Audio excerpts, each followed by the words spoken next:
Welcome to our lesson on division with no remainders. What is division? Division is the inverse operation of multiplication. For example, if I know 3 times 5 equals 15, then the inverse of that is division. I know 15 divided by 3 equals 5, and I could also say 15 divided by 5 equals 3.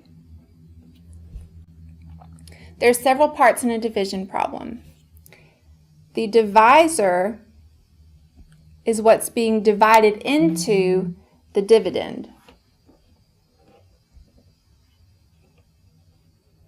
And in a division problem, the answer is referred to as the quotient.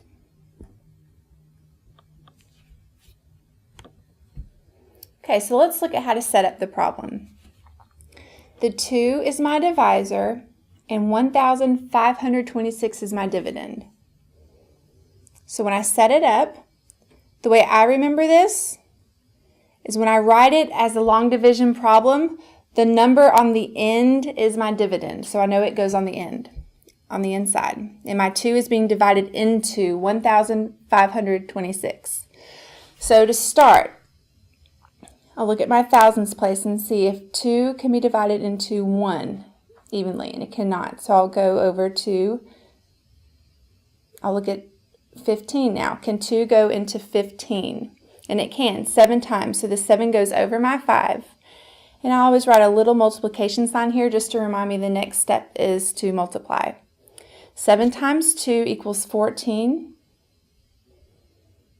And then I subtract. 15 minus 14 equals 1. And then I'll bring down my 2. 2 will go into 12 6 times. Write my 6 above my 2. 6 times 2 equals 12. Subtract. And then I bring down my 6. Now 2 will go into 6 3 times. 3 times 2 equals 6. And I subtract. And I have no remainders. Something you can also write off the side of your paper is to remember the order of the steps. Divide, multiply, subtract, bring down. And this just repeats over and over until you're done with the problem. So my quotient is 763. All right, let's practice another one. And we'll go ahead and write divide, multiply, subtract, and bring down off to the side. So let's set up our problem. 1,024 divided by 4. Okay? We cannot do 4 divided into 1, so now we'll look at into 10. 4 will go into 10 2 times. 2 times 4 equals 8. 10 minus 8 equals 2. We'll bring down our 2. 4 will go into 22 5 times. 5 times 4 equals 20. Subtract. 22 minus 20 equals 2. Bring down our 4. 4 will go into 24 6 times. 6 times 4 equals 24. And I subtract. I have a remainder of 0. So my quotient is 256. All right, let's try another one. Set up your problem. It's 2,025 divided by 5. And remember our steps. Divide, multiply, subtract, bring down. Okay? 5 cannot go into 2 evenly, so let's look at the next digit. 5 can go into 20 4 times. 4 times 5 equals 20. 20 minus 20 equals 0. Bring down your 2. 5 goes into 2 0 times.